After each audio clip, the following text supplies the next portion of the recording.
berdoa dan mengucap syukur. Yang percaya sama-sama katakan amin. Tepuk tangan yang meriah bagi Tuhan Yesus. Silakan duduk kembali. Saudara-saudara terkasih dalam Tuhan, Shalom. Shalom Bapak Ibu. Semuanya diberkati Tuhan, amin. Thank you, terima kasih banyak buat anak-anak youth yang luar biasa pelayanannya. Saya sangat bersuka cita. Makanya tadi Bapak Ibu terkasih, banyak lagu-lagu anak-anak muda di tempat ini. Karena memang khusus minggu ini anak youth kita lah yang melayani di tempat ini. Kita berikan tepuk tangan dulu buat anak-anak youth. Sukses selalu. Dan saya melihat anak-anak youth ini semakin hari semakin bertambah jumlahnya. Dan saya melihat anak-anak muda di tempat ini juga anak-anak muda yang militan, yang cinta Tuhan. Dan saya percaya orang-orang seperti inilah yang diharapkan oleh Tuhan. Puji Tuhan, senang bisa berjumpa dengan Bapak Ibu sekalian yang ada di tempat ini. Dan saat ini saya berbicara dengan tema selesai dengan diri sendiri. Bapak Ibu yang diberkati oleh Tuhan, saat ini tidak sedikit orang Kristen yang sudah mengakui Yesus sebagai Tuhan dan Juru Selamat, merasa kalau sudah percaya dengan Yesus sudah selesai dan tidak ada yang harus diperjuangkan lagi, tidak ada yang mesti harus dilakukan lagi. Sehingga apa yang terjadi? Sehingga menjalani hidup ini dengan sesuka hati, sehingga menjalani hari-hari tanpa memikirkan hati dan perasaan Tuhan. Merasa kalau sudah ditebus oleh Yesus sudah selesai sampai di situ. Tidak ada lagi yang mesti saya perbuat, tidak ada lagi yang harus saya lakukan, tidak ada perjuangan lagi yang harus saya tempuh, karena Yesus sudah menyelesaikan di atas kayu salib. Rekan-rekan sekalian, memang betul bahwa 2000 tahun yang lalu Yesus telah menyelesaikan dosa kita di atas kayu salib. Dan dosa kita telah dipikulnya sampai tuntas. Makanya kalau kita berkata, Tuhan ampuni saya akan kesalahan saya, Tuhan ampuni saya dengan dosa yang saya perbuat, maka Tuhan berkata, yes, benar anakku, aku sudah mengampuni engkau. 2000 tahun yang lalu hidupku atau tubuhku terpaku di atas kayu salib oleh penebusan dosa. Dan Tuhan sudah lakukan itu. Tetapi yang menjadi pertanyaannya, yang kita perkarakan saat ini, tidak cukup sampai di situ. Tidak cukup sampai di situ. Yang belum selesai di dalam diri kita adalah keberadaan batiniah kita, keberadaan karakter kita, keberadaan watak kita yang begitu jelek. Kenapa? Karena memang pada mulanya ketika manusia itu jatuh ke dalam dosa, maka kodrat dosa itu sudah melekat di dalam tubuh manusia. Betul, Yesus sudah menyelesaikan di kayu salib. Tetapi ada hal yang mesti harus kita bereskan. Apa itu? Watak, karakter kita yang mestinya kita harus rubah setiap saat. Ini yang tidak bisa Tuhan ampuni dan Tuhan tidak bisa terima ini kalau kita tidak ubahkan.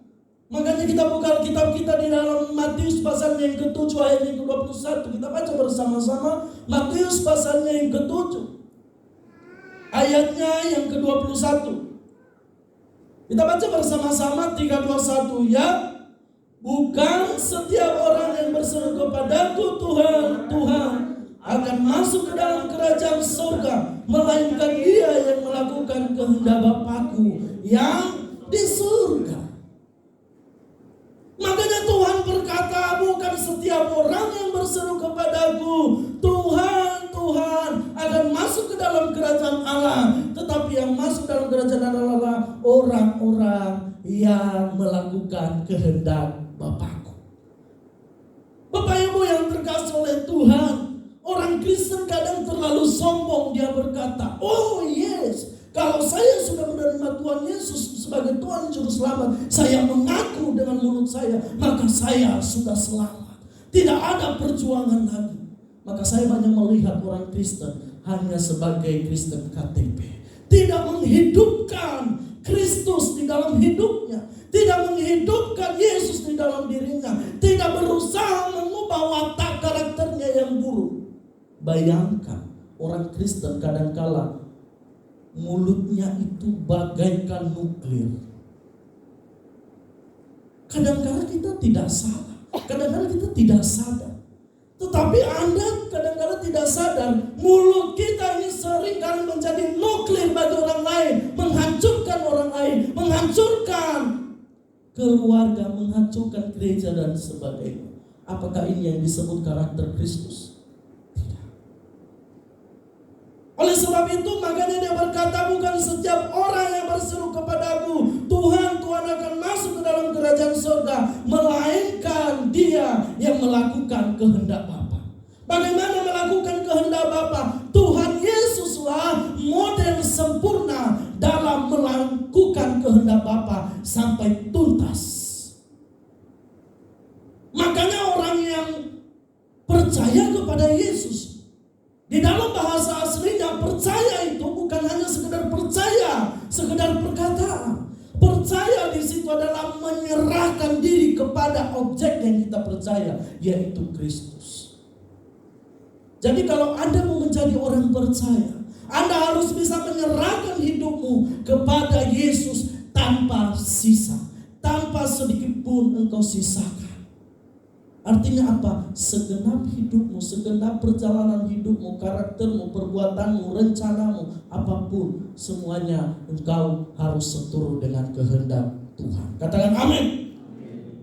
Makanya dikatakan di situ, bukan setiap orang yang berseru kepadaku, Tuhan akan masuk di dalam kerajaan Allah. Tuhan Yesuslah yang menjadi model sempurna untuk kita teladani. Makanya Bapak Ibu yang diberkati oleh Tuhan, kalau Anda mengenal karaktermu seperti Yesus, Anda nggak perlu memperkenalkan agamamu. Orang sudah tahu Anda adalah anak Tuhan Yesus. Kenapa? Karena mereka melihat ada kasih Tuhan di dalam dirimu. Karena mereka melihat ada yang begitu spesial yang tidak dimiliki oleh dunia ada dalam dirimu. Yang menjadi pertanyaannya, apakah kita memiliki spesial itu apa tidak? Apakah kita memiliki spesial menjadi terang yang terang benerang di tengah-tengah dunia yang gelap ini? Itu yang menjadi pertanyaan. Dan Tuhan tidak mau bermain-main dengan hati yang tidak mau diubahkan. Tuhan tidak mau main-main dengan karakter yang tidak mau diubahkan oleh Tuhan. Makanya kalau Anda di tempat ini tidak mau diubahkan oleh Tuhan, tidak mau merubah karakter buruk, mungkin Anda bagian dalam berkata ini, Tuhan, apakah aku masuk dalam kerajaan? Mungkin kita adalah bagian yang Tuhan berkata, bukan setiap engkau yang berseru kepadaku. Tetapi yang menjadi pertanyaannya, apakah engkau sudah melakukan kehendakmu apa tidak? Itu yang menjadi problemnya. Bapak Ibu yang terkasih di dalam Kristus Yesus, Tuhan mau agar hatinya dipindahkan dalam hati kita. Ini sebenarnya puncak dari kecintaan kita kepada Kristus. Tuhan mau hatinya dipindahkan ke dalam hati kita. Tetapi bagaimana hati Tuhan masuk dalam hati kita kalau karakter kita, kalau hati kita masih milik dunia? Bagaimana mungkin hati Tuhan bisa masuk ke sini kalau hatimu bercinta dengan dunia? Bagaimana mungkin cinta Tuhan bisa membara kalau engkau selingkuh dengan keinginan dagingmu? Kalau engkau selingkuh dengan pandangan-pandangan matamu yang najis, bagaimana mungkin hatinya bisa ada di sini? Yang harus kita perbuat apa? Kita bongkar hati kita yang buruk ini. Kita bongkar karakter kita yang buruk ini. Kita buang terlebih dahulu. Barulah hati Tuhan bisa pindah di sini. Makanya Bapak Ibu yang terkasih dalam Tuhan, walaupun saya sering berulang-ulang berkata khotbah seperti ini, tujuan saya hanya satu, supaya kita menjadi umat-umat yang layak di hadapan Tuhan. Amin. Supaya kita menjadi umat-umat yang berkenan di hadapan Tuhan. Bukan hanya Tuhan, jangan sampai nanti ketika Tuhan datang menjemput engkau, Tuhan berkata, aku tidak mengenal Engkau. Lalu kita berkata, Tuhan, aku ini yang sering melayani di CMC Sion. Suaraku yang paling keren, aku yang paling gagah, aku yang paling cantik, paling ganteng. Tuhan masa tidak kenal saya? Setiap hari saya doa, setiap hari saya berpuasa, masa Tuhan tidak kenal saya? Bilang, saya gak mengenal kamu. Emang kamu sudah melakukan kehendakku, kehendak Bapakku? Itu yang menjadi pertanyaan. Walaupun untuk memindahkan, untuk membongkar hati ini, untuk membongkar karakter ini tidaklah gampang, tetapi proses yang berat. Proses yang berat untuk bisa membongkar karakter buruk kita ini, membuang karakter buruk ini. Ini adalah proses yang berat, tidak gampang. Ibaratnya seperti karet yang belum dikendorkan, dia masih keras. Tetapi karet itu kalau lama-lama kita tarik, lama-lama kendor. Begitulah kalau kita melatih diri kita. Kita setia dulu dalam perkara-perkara kecil. Kalau ada dosa kecil kita selesaikan, ada karakter buruk kita selesaikan. Lama-lama nanti Anda akan terbiasa. Amin. Mungkin di tempat ini Anda memiliki karakter yang gampang marah, gampang tersinggung, gampang egois. Coba Anda mulai melatih diri. Ketika ada orang yang membuat engkau menjadi marah, cobalah untuk tidak menjadi marah. Tarik satu. Lalu besok hari lagi ada orang yang menjadi marah, tambah 2 orang. Tarik lagi, sakit memang. Ditahan. Mulai kendor sedikit. Minggu depan ada orang lagi, satu kampung membuat engkau emosi. Tarik begitu keras lagi. Lama-lama engkau akan terbiasa dengan gayamu yang tidak gampang marah. Amin. Kita harus latih diri kita. Itulah karakter anak Kristus. Dan kalau kita tidak melakukan ini, gak mungkin kita bisa berkenan di hadapan Tuhan. Karena karakter dosa ini begitu melekat dalam diri kita. Kita harus melakukannya dengan satu. Yang paling penting rahasianya adalah nekat. Nekat. Kalau Anda tidak nekat untuk berubah menjadi pribadi Kristus, jangan berharap Tuhan datang engkau masih tetap memiliki karakter seperti itu. Harus nekat. Saudara terkasih dalam Tuhan, saya juga seperti ini, bukan mulu-mulu langsung ngomong begini. Saya mengalami hal-hal seperti itu. Kadang-kadang saya merasa tersakiti, kadang-kadang saya merasa sendiri. Tidak ada orang yang peduli, tidak ada orang yang mengerti saya. Kadang-kadang saya di atas motor, saya menangis di hadapan Tuhan. Saya menutup helm saya supaya orang tidak tahu saya menangis kepada Tuhan. Dan saya mencoba untuk hidup tetap di dalam Tuhan. Saya mencoba untuk tidak menjadi marah. Saya mencoba untuk tidak melukai orang lain walaupun hati saya sakit. Saya coba untuk tidak melakukan itu. Saya sudah melewati itu, saudara. Memang sakit, memang perih. Tetapi kalau Anda melakukan itu, Anda berkenan di hadapan Tuhan. Tuhan mengenalmu. Amin. Tuhan mengenal. Kalau kita tarik ke belakang, bagaimana umat awal mula-mula, jemaat mula-mula yang percaya kepada Kristus, mereka dianiaya begitu hebat. Tubuh mereka diberikan umpan binatang-binatang buas, dimasukkan ke dalam kandang binatang buas, dan mereka dicabik-cabik oleh binatang itu. Dan seakan-akan Tuhan membiarkan itu, seakan-akan Tuhan tidak peduli dengan mereka. Hanya satu tujuan Tuhan. Tuhan mau melahirkan Kristen yang berkualitas. Tuhan mau melahirkan Kristen yang berkualitas, bukan Kristen yang cengeng, bukan Kristen yang gampang mengeluh, tapi Tuhan mau melahirkan seorang Kristen yang berkualitas di hadapan Tuhan. Bapak Ibu yang terkasih di dalam Tuhan, itulah sebabnya Alkitab mengatakan di dalam Filipi pasalnya yang kedua ayatnya yang kelima berkata demikian, hendaklah kamu dalam hidupmu bersama menaruh pikiran dan perasaan yang terdapat juga di dalam Kristus Yesus. Seberapa banyak kita yang percaya kita adalah umat tebusan, dan kita tahu bahwa kalau anak kita adalah tebusan, ini bukan milik kita lagi tetapi milik Kristus. Makanya dikatakan hendaklah kamu dalam hidupmu bersama menaruh pikiran dan perasaan. Ini yang saya katakan tadi, bongkar pikiran karaktermu yang baik itu, masukkan pikiran Kristus. Maka kalau engkau memasukkan pikiran Kristus, engkau pasti bertindak hati-hati dalam menjalani hidup ini. Bongkar dulu karaktermu itu, belajar setiap hari, belajar mengampuni, belajar untuk tidak berpikir kotor, belajar untuk tidak berpikir egois, belajar untuk tidak berpikir materialisme, belajar berpikir untuk tidak cintakan dunia, tetapi masukkanlah pikiran Kristus dalam pikiranmu.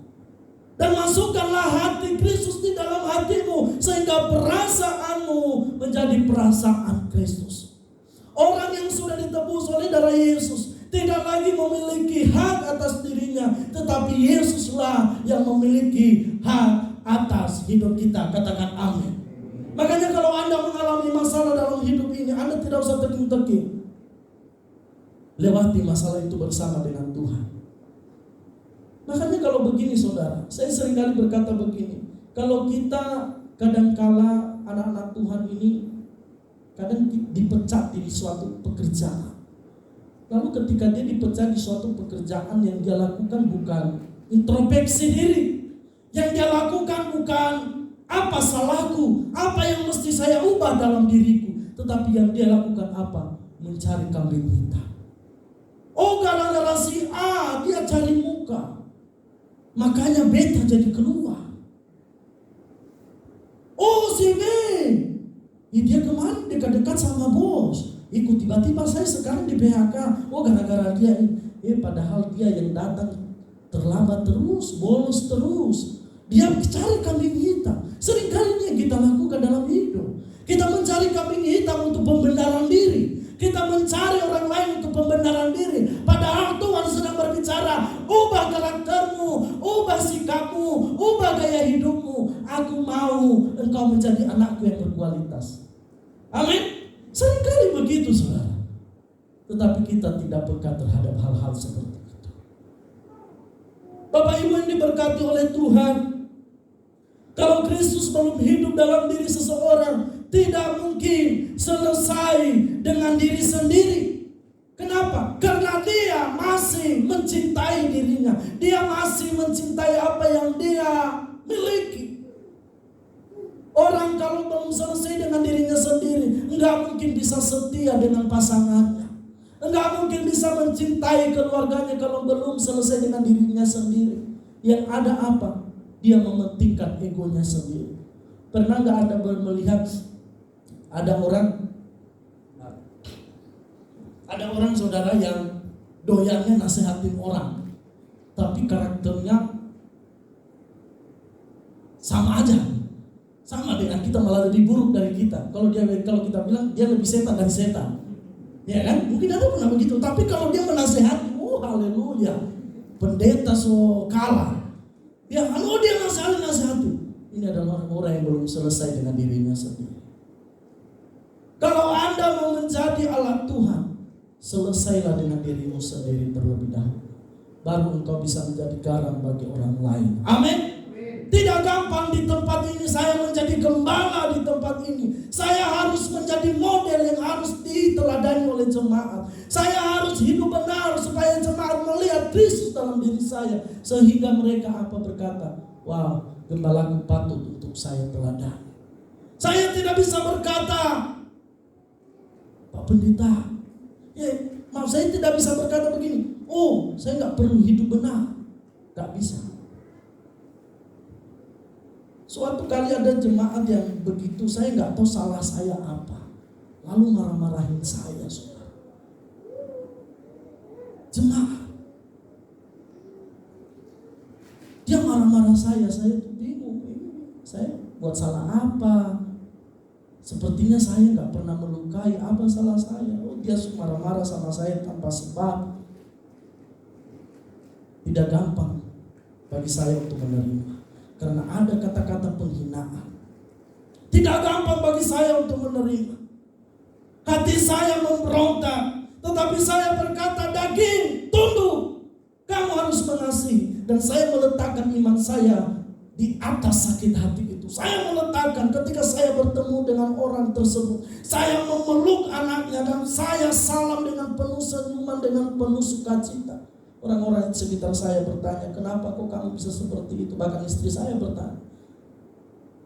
Saya bilang, karena Yesus ada dalamku. Dan aku mau menjadi gembala yang berkenan di hadapan Tuhan. Amin, saudara.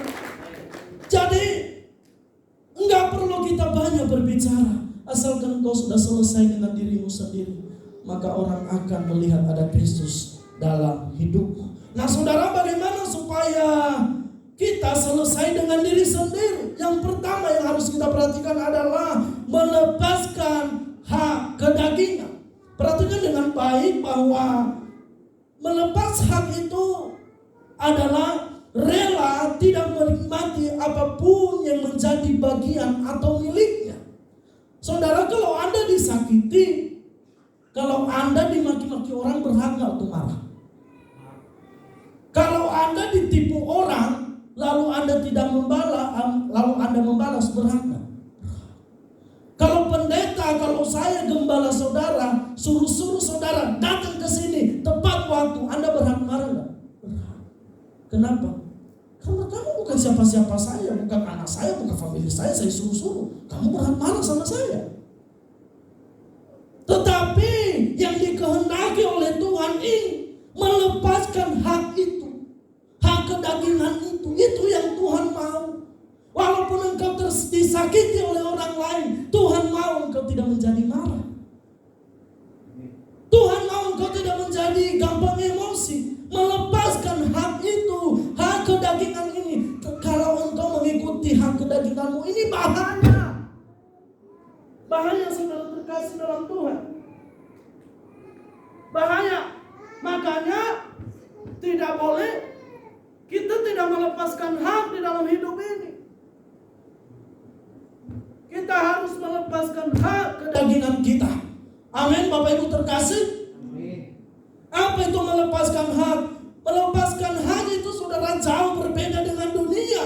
Kalau dunia menuntut berkali-kali, dia berkata begini, saya berhak untuk dihargai Pak Pendeta. Iya kan? Saya berhak untuk diperlakukan secara adil. Saya berhak di dalam gereja ini bersuara. Saya berhak di dalam gereja ini menuntut hak saya. Itu dunia. Saya berhak menuntut gaji saya. Saya berhak untuk menjadi marah. Saya berhak untuk dikasihi. Saya berhak dan sebagainya. Saya mau berkata, orang-orang yang seperti ini yang menuntut hak-hak terus dengan Tuhan, tidak mungkin bisa selesai dengan dirinya sendiri. Enggak mungkin. Kalau orang menuntut begini, saya berhak untuk dihargai. Selesai. Engkau akan menemukan orang-orang yang tidak akan menghargaimu, dan kamu akan menjadi terluka dan marah. Dulu saya selalu berkata kepada istri saya, kita ini tidak memiliki hak untuk dihargai, tidak memiliki hak untuk dihargai. Jadi apa? Walaupun kita tidak dihargai, kita tetap sabar. Kenapa? Memang kita ini gak berhak untuk dihargai. Saya belajar di dalam penggembalaan ini berhak untuk tidak dihargai, untuk tidak dilayani. Saya mau memberikan teladan untuk melayani. Mungkin kalau Anda tanpa sadar, di sini banyak sampah, di sini kadang ada sampah, saya punguti. Tanpa saya menuntut hak saya sebagai gembala, harusnya sebagai gembala saya duduk, saya berjauh itu tolong itu beresin. Saya melepaskan hak itu. Di pertemuan-pertemuan pendeta, pertemuan sinode, saya nyapu, saya angkat meja, saya angkat ini, melepaskan hak. Ini yang saya sebut. Tapi banyak pendeta-pendeta, banyak anak Tuhan yang merasa pengen dihargai, pengen dihormati, harus wow. Masa sih seganteng ini saya ngumpulin sampah? Mana dong harga diri saya? Masa sih dengan model begini saya angkat meja? Tidak. Kita ini hamba di hadapan Tuhan. Kita ini adalah pelayan, bukan dilayani, tapi kita melayani. Amin. Kita harus memiliki mental melayani, bukan dilayani. Kita harus menyingkirkan hak untuk tidak dihargai. Dan ketika saya mempraktekkan itu di dalam hati dan pikiran saya, ternyata betul. Banyak orang-orang yang tidak menghargai saya. Banyak orang-orang yang membuat saya menjadi ini. Tapi ketika saya sudah mempersiapkan itu, saya tidak terluka. Kenapa? Karena memang saya melepaskan hak itu. Amin. Kita harus melepaskan hak. Karena di dalam Alkitab dikatakan, Filipi 2 pasal ayat yang kelima tadi berkata, hendaklah kamu dalam hidupmu bersama menaruh pikiran dan perasaan yang terdapat juga di dalam Kristus Yesus. Kita harus melepaskan hak. Anda berhak gak untuk menjadi kaya?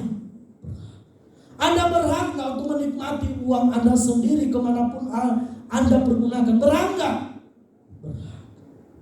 Tetapi yang menjadi pertanyaannya, Anda melepaskan hak itu apa tidak? Kalau Anda melepaskan hak itu, maka Anda mementingkan hak Tuhan dalam hidup. Engkau tidak mempergunakan uangmu di sembarang tempat. Engkau tidak mempergunakan apa yang engkau miliki di sembarang tempat. Kenapa? Karena itu adalah haknya Tuhan. Seringkali anak-anak Tuhan itu kalau udah punya uang, merasa sombong di hadapan Tuhan. Padahal Tuhan berkata, kamu itu adalah hanyalah pemegang dompetnya Tuhan, pemegang rekeningnya Tuhan. Anda itu hanya sebagai alat, sumbernya itu dari Tuhan. Kalau Anda tidak setia dalam perkara mamon, gak mungkin Anda setia dalam perkara-perkara yang lain. Anda harus selesai diri di dalam penguasaan diri itu, melepaskan hak. Dan yang kedua yang untuk kita bisa selesai dengan diri sendiri adalah penguasaan diri. Di dalam 1 Korintus pasalnya yang ke-9, kita buka bersama-sama. 1 Korintus pasalnya yang ke-9 ayatnya yang ke-25. Rekan-rekan sekalian, Bapak Ibu yang diberkati oleh Tuhan, ayo kita respon kalau kita membaca Alkitab. Respon di dalam ibadah itu. Kenapa? Karena ketika kita respon, rema itu, firman itu akan mengalir dalam pikiran kita. Tapi kalau kita tidak respon, tidak aktif dalam menyambut kebenaran itu, kita gak dapat apa-apa. Hidup segala kita mau. Jangan. Harus aktif. Amin. Haleluya. Amin saudara. Amin. Katakan amin. Iya dong, harus aktif. Gembalanya udah begini-begini saudara masih. Gembalanya udah teriak saudara. Kapan selesai katanya. 1 Korintus pasal yang ke-9 ayat yang ke-25 kita baca dengan suara yang keras. 3, 2, 1. Ya. Tiap-tiap orang yang turut mengambil bagian dalam pertandingan menguasai dirinya. Mereka berbuat memperoleh suatu mahkota yang fana, tetapi kita untuk memperoleh suatu mahkota yang abadi. Katakan amin. Di situ dikatakan tiap-tiap orang yang turut mengambil bagian dalam pertandingan menguasai dirinya dalam segala hal. Seorang yang mau bertanding itu menguasai dirinya. Bagaimana dia menguasai dirinya? Dia bangun setiap pagi. Dia tidak makan makanan yang tidak menyehatkan bagi tubuhnya. Dia latih terus konsentrasinya. Dia melatih dirinya. Alkitab berkata itu dunia untuk mendapatkan hal-hal yang fana. Tetapi engkau melatih dirimu, menguasai dirimu untuk mendapatkan mahkota kehidupan. Katakan amin. Kalau engkau menguasai dirimu, engkau akan mendapatkan mahkota kehidupan. Katakan amin. Engkau akan mendapatkan mahkota kehidupan. Jadi pertandinganmu itu memiliki arti, memiliki tujuan. Engkau harus menguasai dirimu. Bagaimana menguasai diri? Tadi saya sudah katakan, kalau Anda marah, nggak perlu menjadi marah. Kalau Anda jengkel, nggak perlu Anda menjadi jengkel. Nggak perlu benci, nggak perlu dengki. Kuasai dirimu dalam hal itu. Amin. Amin saudara. Kuasai dirimu dalam hal itu. Apalagi yang perlu kita lakukan untuk penguasaan diri? Baca firman, berdoa setiap hari, membaca firman, menyembah Tuhan, menguasai diri. Dan saya mau katakan ini tidak gampang. Untuk baca Alkitab setiap hari gampang tidak? Gampang enggak? Ya. Banyak kali berarti terbukti memang kan? Tidak gampang. Yang dibutuhkan satu, kuasai dirimu, taklukkan dirimu, kuasai dirimu saudara. Taklukkan itu dirimu itu, nekat untuk membaca firman. Walaupun engkau Mau tidur, nantilah lagi. Baru mau baca, tumbang lagi. Lawan itu rasa malas itu. Kuasai dirimu hal itu. Di saat engkau mau marah, geram, masukkan ke sini, banting di sini, tahan, berdiam diri.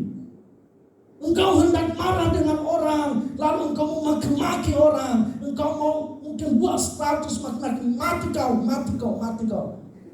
Tahan, tekan di sini, jangan keluarkan. Lama-lama engkau akan terlatih, lama-lama engkau akan terbiasa menjadi pribadi yang penyabar. Amin. Tapi nggak mungkin Anda mulu-mulu bisa langsung, jadi penyabar gitu, nggak mungkin. Pelan dari mulai hal-hal kecil. Amin. Belajar ya. Dan yang ketiga adalah yang terakhir, tegas terhadap dosa. Untuk kita bisa selesai dengan diri sendiri, yang ketiga adalah kita harus tegas terhadap dosa. Berkata tidak kepada dosa. Kayak itu loh, kayak Demokrat itu tidak pada korupsi. Ya, tidak pada korupsi walaupun pada akhirnya korupsi. Walaupun hampir semua yang berkata itu masuk penjara, tidak ada korupsi. Tapi kalau kita nggak hanya sekedar slogan, tidak dengan dosa, kita melakukan dengan penuh karakter yang benar. Amin. Tidak dengan dosa. Diajak minum, tidak, najis. Ayo kalau kita duga, apalagi itu, saya nggak mau. Tegas dengan dosa apa? Tidak bergaul dengan orang-orang yang tidak cinta Tuhan. Bapak Ibu, di 2 minggu yang lalu saya pelayanan di LP Anak Pria di Tangerang, di penjara. Saya pelayanan di situ bersama tim DPD SMC. Dan ada orang Kristen satu, masih umur mereka itu bayangin masih 17 tahun ke bawah. Saya tanya, adik, iya Bapak, kamu punya kasus apa? Kenapa kamu bisa masuk ke sini? Kasus begal Bapak. Hebat kali kau begal. Iya saya diajak, saya punya teman-teman, saya diajak Pak Pendeta. Dia bilang, wah, kau berapa lama lagi di sini adik? 7 bulan lagi Bapak katanya. 7 bulan lagi, cepatlah itu saya bilang. Enggak Bapak, kalau di dalam lama saya nunggu di sini. Sudah berapa bulan di sini? Sudah 3 bulan. Saya melihat ternyata dia bisa menjadi seorang penjamret itu, begal itu karena ajakan teman, karena lingkungan yang salah, karena pertemanan yang salah. Makanya perhatikan anak-anak muda, kalau engkau ada di dalam lingkaran itu, segera keluar. Tinggalkan itu pertemanan itu, tinggalkan itu golongan itu, bahaya. Untung saya lihat di situ orang Kristen cuma 1 orang di dalam penjara itu. Yang lainnya mungkin ada yang melihat di status saya. Banyak mereka. Anak-anak muda semua, saya tanya apa lagi kasus di sini? Jambret, tawuran, membunuh, bakar rumah orang tua, macam-macam. Ini kalau model begini terus bagaimana generasi?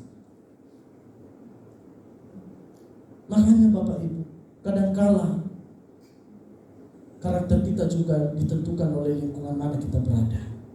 Oleh sebab itu kita harus hati-hati. Kita harus tegas terhadap dosa, berani menolak ajakan untuk berbuat dosa, tegas terhadap diri sendiri. Kalau diri sendiri mau berbuat dosa, berkata daging tunduk. Kalau engkau hendak berbuat dosa, daging tunduk. Maka saya percaya engkau akan menjadi umat yang berkenan di hadapan Tuhan. Amin. Mari saya undang seluruh para pemusik untuk maju ke depan.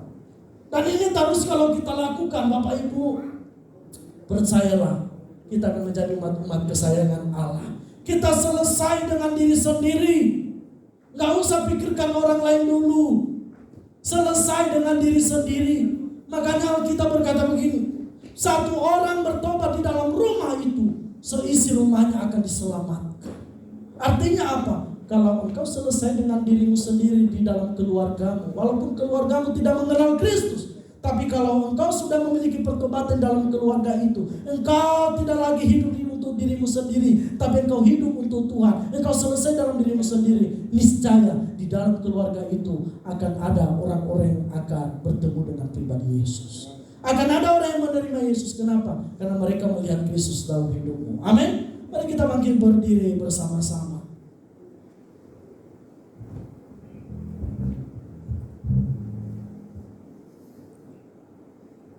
Terima kasih Tuhan. Ajari kami untuk terus hidup benar di hadapan-Mu, dan kami boleh selesai dengan diri sendiri. Kami terus memperkarakan hidup kami di hadapan Tuhan. Bagaikan bencana siap dibentuk, demikian hidupku di tangan-Mu. Dengan urapan kuasa Roh-Mu, ku dibaharui selalu. Jadikan ku Allah dalam rumah-Mu, demikian hidupku di tangan-Mu. Pakailah seluruh kehendak-Mu, pakailah sesuai rencana-Mu.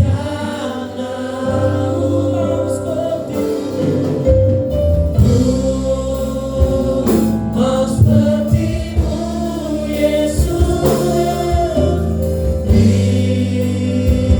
disempurnakan selalu dalam segala jalanku, memuliakan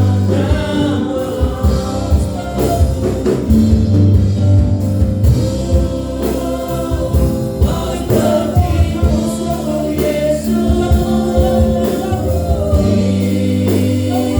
disempurnakan selalu dalam segala jalanku, memuliakan nama-Mu. Mau seperti-Mu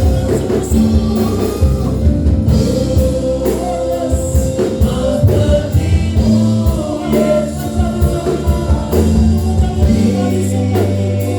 disempurnakan selalu dalam segala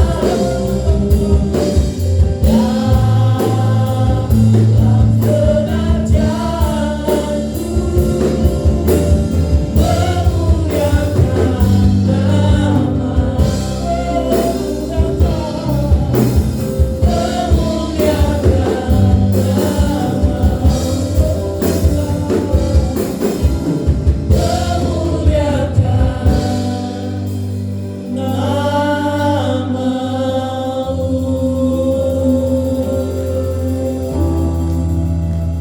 biarkan musik menyembah Tuhan. Biarlah dia menjadi doa kami pagi hari ini menjelang siang ya Tuhan. Menjadi pribadi seperti Yesus, menjadi seperti Engkau ya Allah, dalam segala aspek hidup kami. Ajari kami menjadi pribadi-Mu yang sempurna, yang tidak bercacat, tidak bercela di hadapan-Mu. Terima kasih. Terima kasih. Terima kasih Tuhan. Engkau melihat setiap kami yang mencintai-Mu ya Abba. Ajari kami menjadi seperti pribadi-Mu, disempurnakan setiap hari.